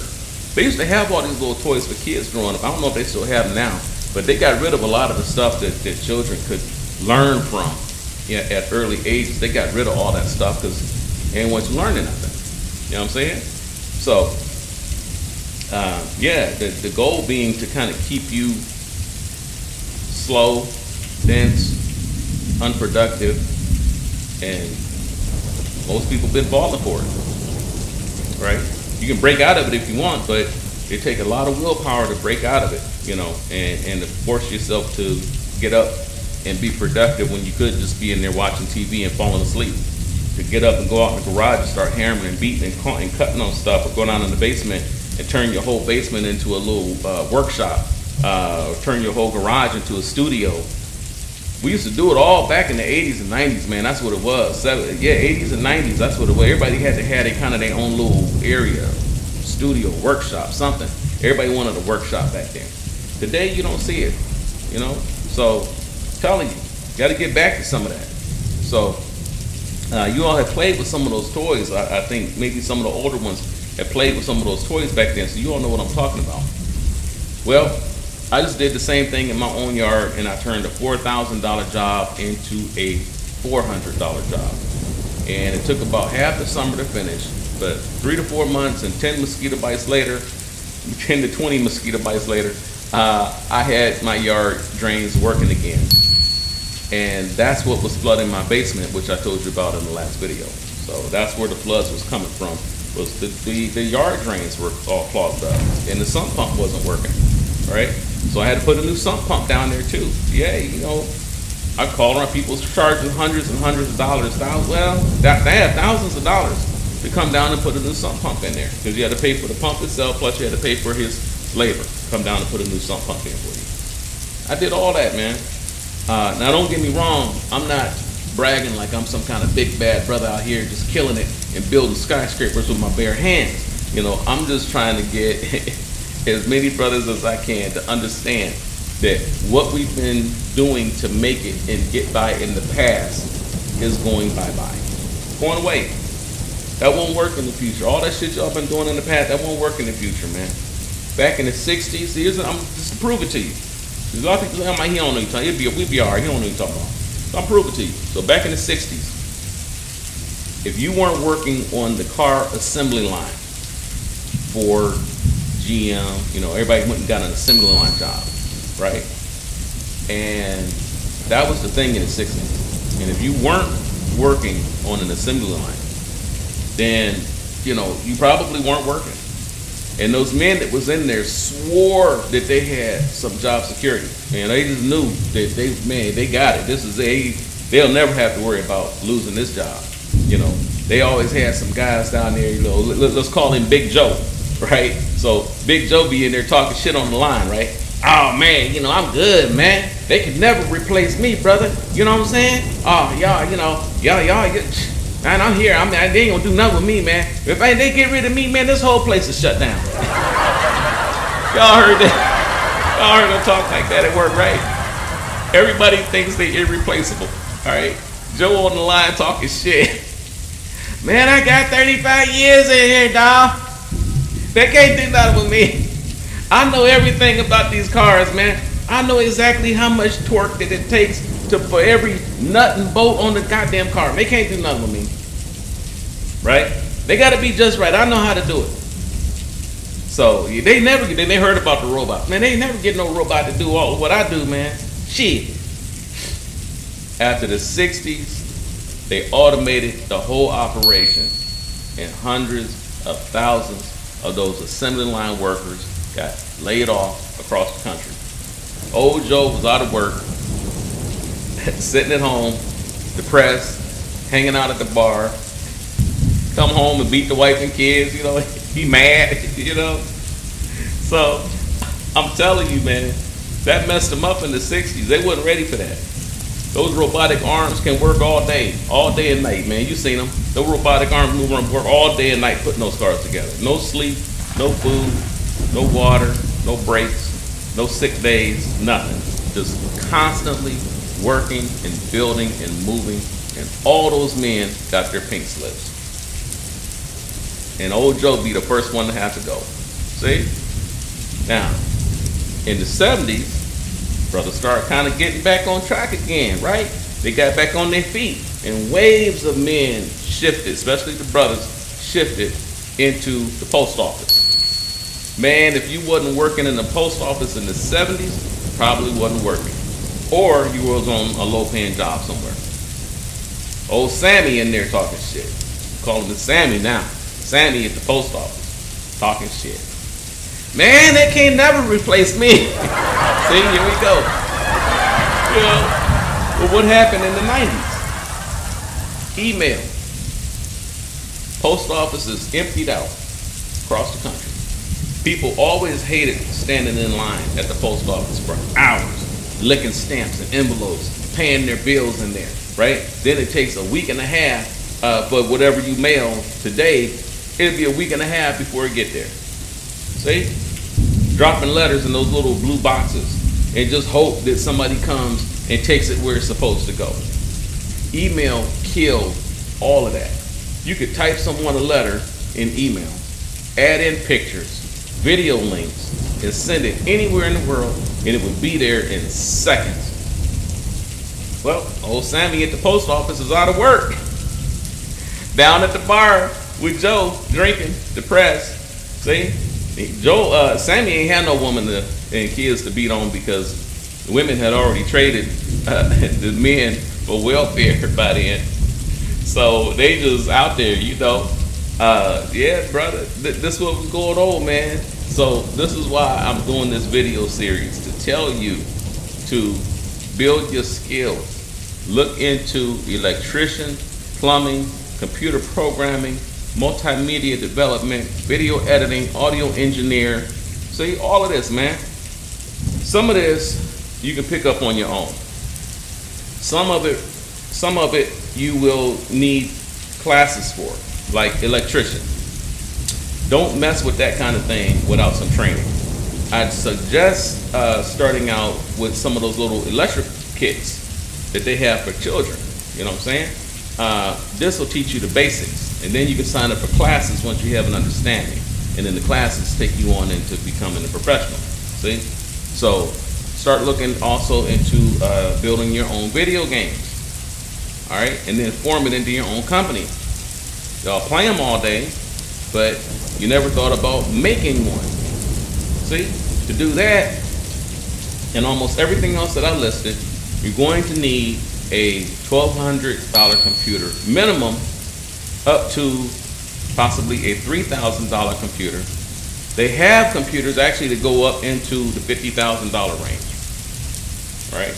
Now, you wouldn't necessarily need one like that unless you got into like literally making the movie special effects, CGI, computer animation. You know, if you want to make like one of these little animated movies or something like that, then you might want to get up into that range. It's kind of a more of a luxury level $50,000 computer, because it would be able to process the animation and turn it into something people can watch way faster than something that only costs $3,000. See, so the $3,000 can do it, but it'll take longer. $50,000 can do it, and it would probably be done in a fraction of the time.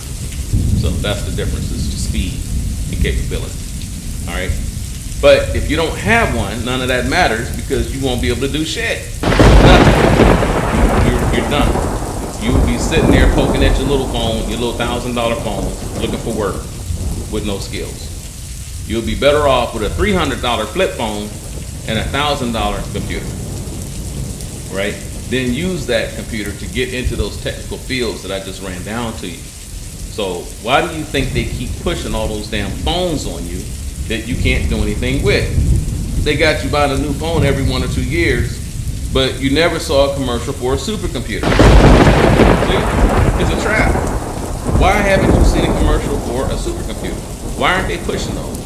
Because they don't want you using that. They want you buying these little phones that you can't do nothing with. You get a computer, supercomputer. Now I'm talking about them little $500 jobbies you get at Walmart. You know, I'm talking about the $1,200 to $2,000, $3,000 supercomputer that you have to get special order, special made from, you know, the higher end distributors, right? Dell has, they call their high end model supercomputer Alienware. It's a Dell, but that's their higher end models, and they say for gaming, but the gaming computers are supercomputers. You see, and they just say it's for games, but they don't tell you, you know, you can use this for computer graphics, animation, stuff like that. So they just say, yeah, games, because again, it keeps you unproductive. You will never become competition for them in their industry, as long as you're just playing games and playing on your phone and poking on your phone all day. You're nothing. You're no competition. You are just a customer to them. EPMD had that song back in the day, just a customer, right? You're a customer. That's what it is. See? So none of these little phones, man, all these little phones are traps. They got you, man. They got you trapped in with that. So then they come out with the new phone version 10. Then they come out with the 10X. Then the 10X2. Then they got the all new version 11, right? Then they got the 12. It's all bullshit, man. Not one of those phones can help you learn to write computer code, or can help you to create and edit a 2-hour movie, right? You can't do anything with them that will help you. They got you trapped. They got you wasting your money on bling, fashion, and bragging that you got the latest phone. You got nothing, and they know it, and that's right where they want you, okay? So this is what I'm telling you, man. You will need some high-level skills in the future, or you are going to be like Big Joe and old Sammy down at the bar telling people how good you used to be at your job before they laid your ass off. See? So nobody want to hear it. Nobody cares. And we want to hear about your old job stories, your old war stories. Nobody want to hear that shit, man. That shit's over, brother. But you have something that Joe and Sammy didn't have. You got the Abbott warning you and telling you how to move and how to dodge the shit that they got coming for you. And that's what this mini series is all about. So if you want to get started, then you got homework to do, man. You want to get started? You want to get things fixed up? You want to get yourself set for the future? You got some homework to do, right? I want you to build that box, paint it, decorate it, do some carvings. If you don't have no tools, go get you some tools. You don't have no screwdriver, go get you some screwdrivers. This will get you used to going to the store. You got to find a store that's good for you. You know, they got Harbor Freight out there. They got Home Depot. Walmart got a tool section. You know, Lowe's. They got Lowe's. Actually, Home Depot is at least the little ones that I've seen are smaller. There's kind of it's cool because they're everywhere, and so they're like right near you. You can find one right near you. But Lowe's has way more stuff, and they also have gardening and yard stuff, and it's a lot more. It's a huge store. It's a lot more. So when you really need something that probably Lowe's, Home Depot may not have, Lowe's probably got it. So then you go up to Lowe's. If you can't get it at Home Depot, you go to Lowe's. But if you can't, but if you really want to get into specialties type stuff, then you got to get it off Amazon. You know what I'm saying? So that's kind of how that goes. Then they got Harbor Freight, which is kind of like an outsider that's been around for a long time, but they have sometimes a lot of specialty type tools that neither Home Depot nor Lowe's has, and low prices and stuff. And I think they actually have their own brand as well. So I don't think it's considered high-end stuff, but I gotten some Harbor Freight stuff down there, and it was pretty good, So you're going to start out on the low end, $50 for this, $50 for power drill, $75, $100 for a drill press. So you know what I'm saying? You're going to get into some low end stuff, but you use that to start building and creating. And then when you get good at it, especially if you like it, then you can reinvest later on down the line, 5-10 years later. You're going to need some new stuff anyway, but now you can go get the $1,000 big boys. So you'll have your supercomputer, you'll have your $1,000, per tool workshop down there. You have your $200 drill, power drill. You have your $1,200 drill press. You see what I'm saying? So that'll be down the line. But starting out, you just get $50 here, $100 there, and just start getting you some stuff. $45 tool kit, screwdriver kit, ratchet set. You know what I'm saying? And just get started. Right? And then use that to start doing your box. You get you some screws and bolts and hinges and things, and start putting your box together. Try to paint it. Figure out how to do the painting and stuff. What kind of paint do you need? See what I'm saying? So that's how you get started with this. Now you're starting to get your skills built up. All right. So then when you post it online, like I said, you can tell us what kind of wood you use, what kind of screws you use, whatever. You got to decide. You also got to figure out, like, are you going to screw it together? What size is it going to be? Do you know how to use a ruler or measuring tape? So I'll even tell you what, I'll help you. If you join backtoblack.net, that posting board I was telling you about, you can use that to post questions. So you say, well, I'm not sure how to read a ruler. How do you read a ruler? So, I'll tell you, how to break it down, how to read that, right? You can also look it up online. Look on YouTube, how to read rulers and stuff. So YouTube turn that into YouTube University and just start looking up everything you want to know. Or you can ask me and post it on the site. Okay? Backtoblack.net. So that, I'll help you wherever I can. Maybe you don't know where to get the screws and hinges and stuff from. I just gave you some store lists. You can start, I would say start with that. I'll answer whatever questions you have about it. Then you can take photos of your work, post them on there, right? And then we can see what you've been doing, all right? We can start connecting with other creative brothers of like mind. And that's important. That's one thing I had never had. So, that'll be very helpful, you to have an online community of creative brothers. You know what I'm saying? So, like I said, I'll put my projects up there. You'll be able to see some of that. Now, the next video that I'm going to do is going to show the finished product, what I've been working on all this time. All right? So, yeah, this is Project Eden Skills, brother. Build and develop the skills now that you're going to need in order to build a new future for yourself later.